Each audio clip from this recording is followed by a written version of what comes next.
জয় শ্রীকৃষ্ণ। রাধে রাধে। নমস্কার প্রিয় দর্শক বন্ধুগণ, আমাদের এই রুদ্রবাণী চ্যানেলের আরও একটি নতুন মন্ত্রের আপডেটের পর্বে আপনাদের সবাইকে জানাই স্বাগতম। আশা করছি আপনারা সকলে ভালো আছেন এবং সুস্থ আছেন। আজ রবিবার এবং কয়েকটা মিনিট আজকের এই তিথির জন্য আমরা বের করে শরণাপন্ন হব শ্রী শ্রী আদিত্যনারায়ণ শ্রী সূর্য মহারাজের চরণে।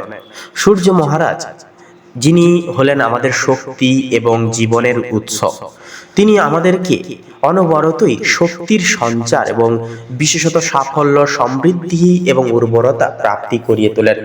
আমরা একান্তই সূর্যদেবকে কিন্তু প্রত্যেক দিন দর্শন করতে পারি। তাছাড়াও বন্ধুরা, এই মন্ত্র অর্থাৎ আজকের এই পর্বে আমরা যে মন্ত্রের কথা বলবো, যে মন্ত্রের বিষয়ে জানবো, এই মন্ত্রটি হচ্ছে এক বিশেষ এবং বিশেষ চমৎকারবান মন্ত্র সূর্য মহারাজের। এই মন্ত্র মাত্র 10টা মিনিট শ্রবণের মাধ্যমেই কিন্তু সঠিকভাবে মনকে স্থির রেখে এবং সূর্য দেবতাকে মনে শরণাপন্ন করে যদি এক মনে 10টা মিনিট শ্রবণ করতে পারেন আজকের এই বিশেষ মন্ত্রটি, তাহলে বলবো জীবনের নানান রকমের সমস্যা, দুর্ভিক্ষ, অনটন সব কিছুই কিন্তু মুছে যাবে। জীবনে ফিরবে আসল সুখ শান্তির প্রবাহ। যতই সমস্যা চলুক না কেন, চলতি পথের সমস্ত রকমের সমস্যা একান্তই দূরীভূত হবে তথা দূর হবে। তো চলুন বন্ধুগণ, এবারে আমরা সকল সনাতনী ভাই বোনেরা একত্রে সৎসঙ্গে এসে আমরা শ্রবণ করি তথা জপ করি সেই বিশেষ মহাশক্তিশালী সূর্য দেবের মন্ত্রটি। ওম নমো ভগবতে বাসুদেবায়। জয় শ্রীকৃষ্ণ। রাধে রাধে। ওম আদিত্যায় বিদ্মহে দিবাকরায় ধীমহি তন্নো সূর্য প্রচোদয়াৎ। ওম আদিত্যায় বিদ্মহে দিবাকরায় ধীমহি তন্নো সূর্য প্রচোদয়াৎ। ওম আদিত্যায় বিদ্মহে দিবাকরায় ধীমহি তন্নো সূর্য প্রচোদয়াৎ। ওম আদিত্যায় বিদ্মহে দিবাকরায় ধীমহি তন্নো সূর্য প্রচোদয়াৎ। ওম আদিত্যায় বিদ্মহে দিবাকরায় ধীমহি তন্নো সূর্য প্রচোদয়াৎ। ওম আদিত্যায় বিদ্মহে দিবাকরায় ধীমহি তন্নো সূর্য প্রচোদয়াৎ। ওম আদিত্যায় বিদ্মহে দিবাকরায় ধীমহি তন্নো সূর্য প্রচোদয়াৎ। ওম আদিত্যায় বিদ্মহে দিবাকরায় ধীমহি তন্নো সূর্য প্রচোদয়াৎ। ওম আদিত্যায় বিদ্মহে দিবাকরায় ধীমহি তন্নো সূর্য প্রচোদয়াৎ। ওম আদিত্যায় বিদ্মহে দিবাকরায় ধীমহি তন্নো সূর্য প্রচোদয়াৎ। ওম আদিত্যায় বিদ্মহে দিবাকরায় ধীমহি তন্নো সূর্য প্রচোদয়াৎ। ওম আদিত্যায় বিদ্মহে দিবাকরায় ধীমহি তন্নো সূর্য প্রচোদয়াৎ।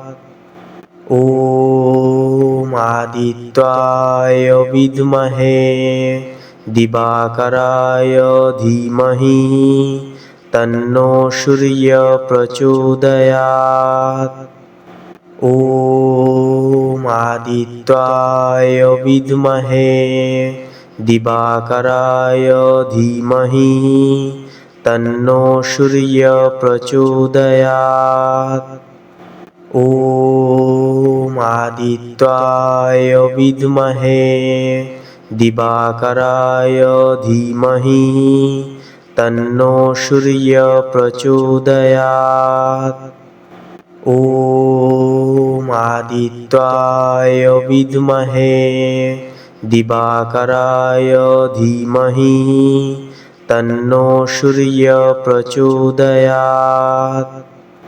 ॐ आदित्याय विद्महे दिवाकराय धीमहि तन्नो सूर्य प्रचोदयात्। ॐ आदित्याय विद्महे दिवाकराय धीमहि तन्नो सूर्य प्रचोदयात्। ॐ आदित्याय विद्महे दिवाकराय धीमहि तन्नो सूर्य प्रचोदयात्। ॐ आदित्याय विद्महे दिवाकराय धीमहि तन्नो सूर्य प्रचोदयात्। ॐ आदित्याय विद्महे दिवाकराय धीमहि तन्नो सूर्य प्रचोदयात्। ॐ आदित्याय विद्महे दिवाकराय धीमहि तन्नो सूर्य प्रचोदयात्। ॐ आदित्याय विद्महे दिवाकराय धीमहि तन्नो सूर्य प्रचोदयात्। ॐ आदित्याय विद्महे दिवाकराय धीमहि तन्नो सूर्य प्रचोदयात्। ॐ आदित्याय विद्महे दिवाकराय धीमहि तन्नो सूर्य प्रचोदयात्। ॐ आदित्याय विद्महे दिवाकराय धीमहि तन्नो सूर्य प्रचोदयात्। ॐ आदित्याय विद्महे दिवाकराय धीमहि तन्नो सूर्य प्रचोदयात्। ॐ आदित्याय विद्महे दिवाकराय धीमहि तन्नो सूर्य प्रचोदयात्। ॐ आदित्याय विद्महे दिवाकराय धीमहि तन्नो सूर्य प्रचोदयात्। ॐ आदित्याय विद्महे दिवाकराय धीमहि तन्नो सूर्य प्रचोदयात्। ॐ आदित्याय विद्महे दिवाकराय धीमहि तन्नो सूर्य प्रचोदयात्। ॐ आदित्याय विद्महे दिवाकराय धीमहि तन्नो सूर्य प्रचोदयात्। ॐ आदित्याय विद्महे दिवाकराय धीमहि तन्नो सूर्य प्रचोदयात्। ॐ आदित्याय विद्महे दिवाकराय धीमहि तन्नो सूर्य प्रचोदयात्। ॐ आदित्याय विद्महे दिवाकराय धीमहि तन्नो सूर्यः प्रचोदयात्। ॐ आदित्याय विद्महे दिवाकराय धीमहि तन्नो सूर्यः प्रचोदयात्। ॐ आदित्याय विद्महे दिवाकराय धीमहि तन्नो सूर्यः प्रचोदयात्। ॐ आदित्याय विद्महे दिवाकराय धीमहि तन्नो सूर्यः प्रचोदयात्। ॐ आदित्याय विद्महे दिवाकराय धीमहि तन्नो सूर्यः प्रचोदयात्। ॐ आदित्याय विद्महे दिवाकराय धीमहि तन्नो सूर्यः प्रचोदयात्। ॐ आदित्याय विद्महे दिवाकराय धीमहि तन्नो सूर्यः प्रचोदयात्। ॐ आदित्याय विद्महे दिवाकराय धीमहि तन्नो सूर्यः प्रचोदयात्। ॐ आदित्याय विद्महे दिवाकराय धीमहि तन्नो सूर्यः प्रचोदयात्। ॐ आदित्याय विद्महे दिवाकराय धीमहि तन्नो सूर्यः प्रचोदयात्। ॐ आदित्याय विद्महे दिवाकराय धीमहि तन्नो सूर्यः प्रचोदयात्। ॐ आदित्याय विद्महे दिवाकराय धीमहि तन्नो सूर्यः प्रचोदयात्। ॐ आदित्याय विद्महे दिवाकराय धीमहि तन्नो सूर्यः प्रचोदयात्। ॐ आदित्याय विद्महे दिवाकराय धीमहि तन्नो सूर्यः प्रचोदयात्। ॐ आदित्याय विद्महे दिवाकराय धीमहि तन्नो सूर्यः प्रचोदयात्। ॐ आदित्याय विद्महे दिवाकराय धीमहि तन्नो सूर्यः प्रचोदयात्। ॐ आदित्याय विद्महे दिवाकराय धीमहि तन्नो सूर्यः प्रचोदयात्। ॐ आदित्याय विद्महे दिवाकराय धीमहि तन्नो सूर्यः प्रचोदयात्। ॐ आदित्याय विद्महे दिवाकराय धीमहि तन्नो सूर्यः प्रचोदयात्। ॐ आदित्याय विद्महे दिवाकराय धीमहि तन्नो सूर्यः प्रचोदयात्। ॐ आदित्याय विद्महे दिवाकराय धीमहि तन्नो सूर्यः प्रचोदयात्।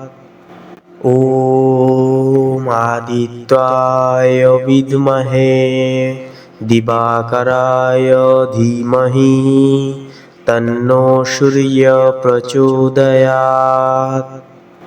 ॐ आदित्याय विद्महे दिवाकराय धीमहि तन्नो सूर्यः प्रचोदयात्। ॐ आदित्याय विद्महे दिवाकराय धीमहि तन्नो सूर्यः प्रचोदयात्। ॐ आदित्याय विद्महे दिवाकराय धीमहि तन्नो सूर्यः प्रचोदयात्। ॐ आदित्याय विद्महे दिवाकराय धीमहि तन्नो सूर्यः प्रचोदयात्। ॐ आदित्याय विद्महे दिवाकराय धीमहि तन्नो सूर्यः प्रचोदयात्। ॐ आदित्याय विद्महे दिवाकराय धीमहि तन्नो सूर्यः प्रचोदयात्। ॐ आदित्याय विद्महे दिवाकराय धीमहि तन्नो सूर्यः प्रचोदयात्। ॐ आदित्याय विद्महे दिवाकराय धीमहि तन्नो सूर्यः प्रचोदयात्। ॐ आदित्याय विद्महे दिवाकराय धीमहि तन्नो सूर्यः प्रचोदयात्। ॐ आदित्याय विद्महे दिवाकराय धीमहि तन्नो सूर्यः प्रचोदयात्। ॐ आदित्याय विद्महे दिवाकराय धीमहि तन्नो सूर्यः प्रचोदयात्। ॐ आदित्याय विद्महे दिवाकराय धीमहि तन्नो सूर्यः प्रचोदयात्। ॐ आदित्याय विद्महे दिवाकराय धीमहि तन्नो सूर्यः प्रचोदयात्। ॐ आदित्याय विद्महे दिवाकराय धीमहि तन्नो सूर्यः प्रचोदयात्। ॐ आदित्याय विद्महे दिवाकराय धीमहि तन्नो सूर्यः प्रचोदयात्। ॐ आदित्याय विद्महे दिवाकराय धीमहि तन्नो सूर्यः प्रचोदयात्। ॐ आदित्याय विद्महे दिवाकराय धीमहि तन्नो सूर्यः प्रचोदयात्। ॐ आदित्याय विद्महे दिवाकराय धीमहि तन्नो सूर्यः प्रचोदयात्।